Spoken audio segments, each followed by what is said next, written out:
On April 22, 1978, two men who had spent years ordering murders walked onto the same stage and held hands in front of 32,000 people.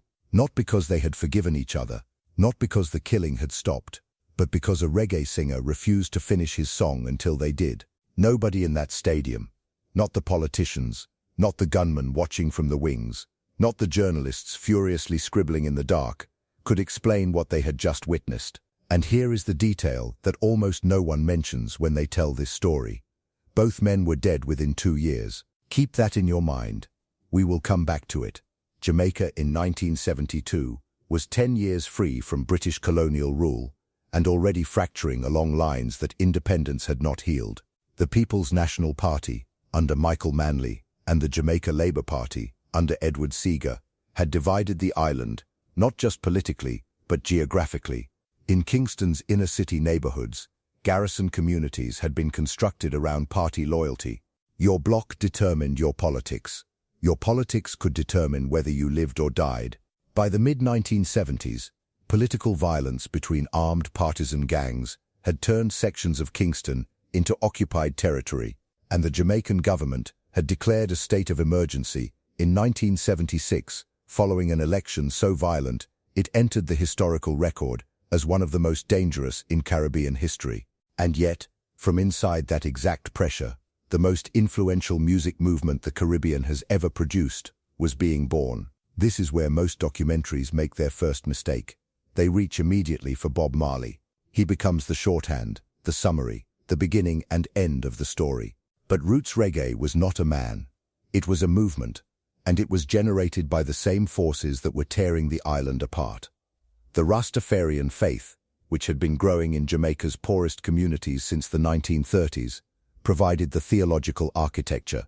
Haile Selassie of Ethiopia was regarded by Rastafarians as a living deity, the fulfillment of biblical prophecy, the African king who would lead the black diaspora back from Babylon. Babylon in Rasta philosophy was not a place. It was a system: colonialism, capitalism, police violence, the IMF, and every structure that kept black people poor and obedient. When that theology collided with the political desperation of Kingston's ghetto youth in the early 1970s, the result was music that didn't ask for change. It demanded it. Burning Spear, Culture, Peter Tosh, Bunny Wailer, these were not entertainers filling arenas. They were preachers with amplifiers, delivering sermons that the Jamaican church would never sanction. Their lyrics drew directly from the Book of Revelation, from Marcus Garvey's Pan-African philosophy, from Walter Rodney's radical scholarship, and from the lived daily experience of watching your neighbor get shot for wearing the wrong color on the wrong street. Now close your eyes for a moment and step into Kingston. Not the Kingston of the travel brochure, the real one. It is 1976. The election is 6 weeks away. The air in Trenchtown smells of diesel and charcoal smoke and something metallic that the older residents recognize and the younger ones are learning to. The zinc fences along the lane are painted, half in orange, half in green. Someone has sprayed a slogan on the wall of the standpipe: Babylon must fall. A sound system is set up in the yard, a tower of hand-built wooden speaker boxes painted black, wired together with cables thick as rope. The selector drops the needle. The bass hits before the treble does. You feel it in your chest before you hear it with your ears. And then the voice comes, not smooth, not polished, but raw and urgent and true. And for the 3 minutes that song plays, the lane is not a war zone, it is a congregation. Now here is the question, and answer it honestly. Wherever you are listening to this right now, if you are in London, if you are in Toronto, if you are in New York, when was the last time you played that music in your house? Not as background noise, not as nostalgia, but as the thing it was built to be. A signal, a reminder, a refusal. Because what happened next is exactly what happens when a signal gets too strong for those in power to ignore. Michael Manley was shrewd enough to understand what reggae represented. Between 1969 and 1972, he actively cultivated the energy of the Rastafarian movement and the Black Power ideology spreading from North America, positioning himself as the people's champion against colonial economic structures. He carried a wooden staff, a gift he claimed had been given to him by Emperor Haile Selassie himself, and called it the Rod of Correction. It was political theatre of the highest order. Historians who have studied the 1972 election confirm that reggae music functioned as an organizing force that helped deliver Manley his landslide victory. But the music was never loyal to any politician. That was its power. By 1978, the garrison violence had reached a point where even the gunmen were exhausted. Two inner-city warlords, Claude Massop, aligned with the JLP, and Bucky Marshall, aligned with the PNP, made a decision that their respective political handlers almost certainly did not authorize. They called a truce. And to mark it, they organized a concert. 16 of reggae's greatest acts. National Stadium, April 22, 1978. 32,000 people. The One Love Peace concert is remembered for the moment. You know the image. Bob Marley, stopping mid-performance, walking to the edge of the stage, calling Manley and Seaga up from their seats, taking a hand of each man, men whose supporters had been killing each other for years, raising their joined hands over his head and holding them there. 32,000 people held their breath. Then they erupted. And here is the detail that history keeps burying. Claude Massop, the man who co-organized that moment of peace, was shot and killed in January 1979, 9 months after the concert. Bucky Marshall, who stood across from him on that stage, was also killed within 2 years. The peace did not hold. The violence resumed. The political machinery that had armed those communities had no incentive to disarm them. What held was the music. What survived and spread was the idea that a small island's culture could carry enough truth and enough fire to make two enemies hold hands in front of 32,000 witnesses. That idea was about to leave the island. Before we follow the diaspora, we need to understand what the island was producing in its kitchens and its fields, because the food and the music were not separate stories. They were the same story told through different senses. Travel with me now, not to Kingston, but into the mountains above it. The Blue Mountains, where the air is cooler and the clouds sit so low they drape across the ridgeline like a cloth. Up here, in the 1970s, Rastafarian communes were farming land that plantation owners had long abandoned as too steep, too remote, too unprofitable. And they were farming it in a way that the island's colonial agricultural history had never sanctioned. They called their food philosophy Ital, from the word vital. And it was not a diet, it was a theology expressed through the kitchen. No salt, no meat, no processed food, no chemical additives, cookware made from clay rather than metal, because metal was Babylon's material. The ingredients came directly from the earth: yam, breadfruit, callaloo, dried peas, coconut milk, cassava, plantain, grown without industrial inputs, harvested by hand, cooked slowly over wood fire. A Rastafarian Ital kitchen in 1975 looked functionally like what food scientists and climate researchers in 2026 are now urgently calling for: a locally sourced, plant-forward, regenerative food system. The Rastas were not ahead of their time. The rest of the world simply took 50 years to catch up. What Ital understood, and what Western nutritional science is now confirming, is that the soil and the spirit are not separate concerns. You do not eat to fuel a body that is separate from the earth. You eat to maintain a relationship with the earth. Today, 10% of Jamaicans identify as vegetarian or vegan, a figure directly traceable to the Rastafarian movement's influence on the island's food culture, a penetration rate that exceeds many Western nations that market veganism as a modern lifestyle innovation. Meanwhile, at the base of those same mountains, down where the coast curves northeast toward Portland Parish, and the air carries the smell of the sea, a completely different food tradition was feeding a completely different hunger: the jerk pit. Here is what most accounts of Jamaican jerk get wrong. They begin with the seasoning. The seasoning is not the story. The story begins with survival. Jerk cooking did not originate in a restaurant. It was born in a mountain hideout. The Maroons, enslaved Africans who escaped Spanish plantations and retreated into Jamaica's interior, needed a way to cook meat without producing the one thing that could get them killed: visible smoke. A covered pit, dug into the earth, slow-cooking seasoned meat over coals made from pimento wood. the allspice tree native to Jamaica, produced almost no plume. You could cook a full animal 300 meters from a patrol and leave no trace. That technique, carried down through generations of maroon communities, is what eventually became the most globally recognized cooking method the Caribbean has ever produced. The pimento tree is the soul of authentic jerk. Its wood produces a fragrant, sweet smoke that cannot be replicated, not by hickory, not by oak, not by any wood grown outside Jamaica's volcanic soil. Jamaica's Culinary Institute has formally codified this. For a dish to carry the designation of authentic Jamaican jerk, it must be smoked over pimento wood. Every jerk seasoning sold in a London Tesco, every jerk chicken sold at a food truck in Toronto, every jerk-inspired dish on a New York menu, all of it traces back to that mountain pit, to those maroon hands, to that act of cooking as resistance. The modern headquarters of jerk is Boston Beach in Portland Parish, a stretch of roadside stalls on the northeastern coast where vendors have been cooking over open pimento wood pits for generations, serving chicken and pork wrapped in foil, with festival bread on the side. No tablecloths, no reservation, no Michelin star, just fire, pimento smoke, Scotch bonnet heat, and the kind of flavor that silences a person mid-sentence. That detail you filed away at the start of this story, the two men who organized the peace concert and were both dead within 2 years, holds a lesson that the food traditions of this island already understood long before the politicians arrived. Survival is not guaranteed by treaty. It is guaranteed by knowledge, by technique, by passing down, generation to generation, the specific, irreplaceable way of doing a thing that keeps you alive and keeps you free. Now we follow the people.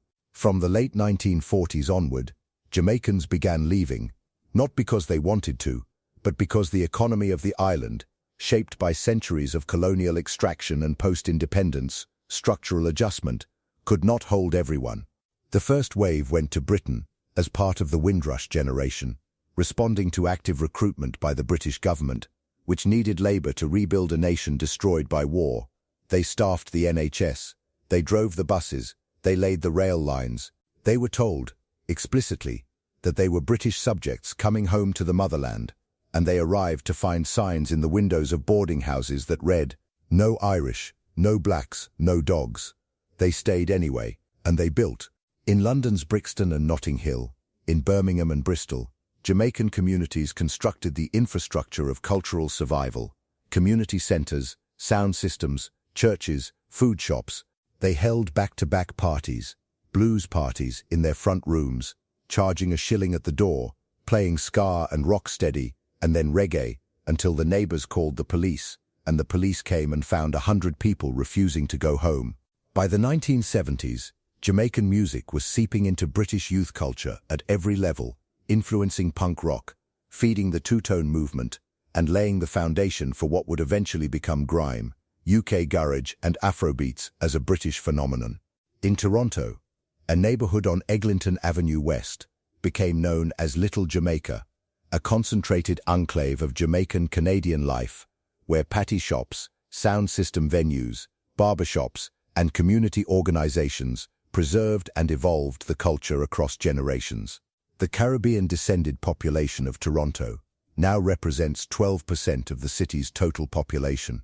In New York, in Flatbush, Brooklyn, and sections of the Bronx, Jamaican cultural influence embedded itself into the city's music scene so completely that the history of hip-hop cannot be written without acknowledging it. DJ Kool Herc, the Jamaican-born DJ, who is credited as one of the founding fathers of hip-hop, brought the sound system tradition, the same tradition built in those Kingston yards, the same towering speaker boxes, the same MC culture, directly from Jamaica to the South Bronx. Think about that. The next time someone tells you hip-hop is an American invention, understand this. Its foundational architecture was built by a man from Kingston, applying techniques developed in Trenchtown. If you are Jamaican, or of Jamaican descent, and you are listening to this in London, or Toronto, or New York, you already know what it cost. You know what it meant to grow up explaining your food to people who had never heard of ackee, to defend your music to people who dismissed it as island stuff, to translate your parents' patois to a world that treated the most expressive language in the Caribbean as broken English. You carried this culture in your body. You performed it at carnival and in church, and at every family gathering. You kept it alive without being asked to and without being thanked for it. And what came back to Jamaica because of what you built? Everything. The global demand for reggae that the diaspora created turned Jamaican music into a cultural export worth billions. The Jamaican tourism industry, which generated $35 billion in 2024 from 27 million visitors, is sustained in significant part by diaspora travel, by the specific, irreplaceable desire to go back, to show children where they come from, to stand in Portland Parish and smell pimento smoke and understand in your body what your parents were always trying to tell you. Jamaica is now ranked among the top 5 cultural brands in the world, a nation of 3 million people, ranking alongside countries of hundreds of millions. That is not a statistic, that is the return on what you invested when you carried the culture across the water and refused to let it die, and still the island remains. Port Antonio in the 1970s was barely accessible. 2 treacherous hours over the Blue Mountains from Kingston, it sat at the edge of Jamaica's wild northeastern coast, largely untouched by the tourism that was already reshaping Montego Bay and Ocho Rios. The maroons of the Blue and John Crow Mountains had ensured for centuries that this territory resisted easy penetration. That resistance preserved something extraordinary, a landscape of vertiginous, almost confrontational beauty that no resort developer had yet managed to flatten and package. The Blue Mountains rise to over 7,400 feet. They are wreathed in cloud. The forest that covers them is some of the most biodiverse mountain ecosystem in the Caribbean basin. And from the volcanic soil of their upper slopes comes one of the world's most coveted agricultural products, Jamaica Blue Mountain coffee. Grown at altitude, shaped by the cool mountain air and the mineral richness of soil laid down by millions of years of geological pressure, Blue Mountain coffee carries a flavor, mild, smooth, with a subtle chocolate finish that commands premium prices in coffee markets from New York to Tokyo. In 2025, the Jamaica Blue Mountain Coffee Festival launched a new chapter in the island's relationship with that crop, combining farm tours, sustainability workshops, and barista competitions into a cultural tourism product that transforms an agricultural tradition into an immersive experience.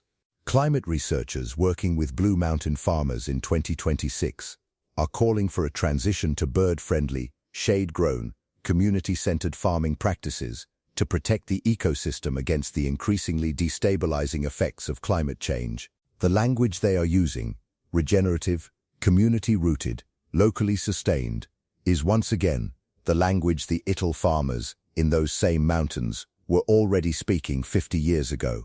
The island keeps telling you the same story in different dialects. And now, finally, we can answer the question that was planted at the beginning. Claude Massop and Bucky Marshall organized the One Love Peace concert. They brought the enemies to the stage, they made the moment happen, and both of them were dead within 2 years. For decades, that fact has been filed as a tragedy, proof that the peace failed, that the music couldn't hold, that Jamaica's violence was stronger than any single gesture of reconciliation. But consider the alternative reading. The peace was never meant to last. The political machine that had armed those communities depended on the violence to maintain its grip on the garrison vote. Massop and Marshall both knew this. They were not naive men. They were men who had survived in one of the most dangerous political environments in the Western Hemisphere. And knowing all of that, they organized the concert anyway.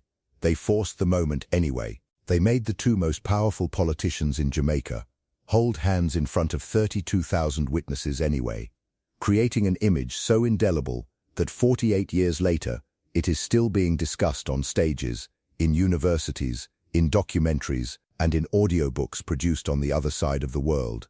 They didn't survive, but the image did, and that is the Jamaican story, in its purest form. Not the survival of individuals, the survival of the signal, the music, the food, the technique, the culture, passed forward, through Maroon Mountain kitchens, through Kingston yards, through Brixton blues parties, through Flatbush sound systems, through Toronto patty shops, through Blue Mountain coffee farms, until it reaches you wherever you are, still carrying the frequency of an island that refused to be compressed into silence. So here is the question this story leaves you with, and there is no easy answer. Jamaica gave its culture to the world. The world made billions from it. The island made far less. Is that the price of influence, or the evidence of a theft that is still ongoing?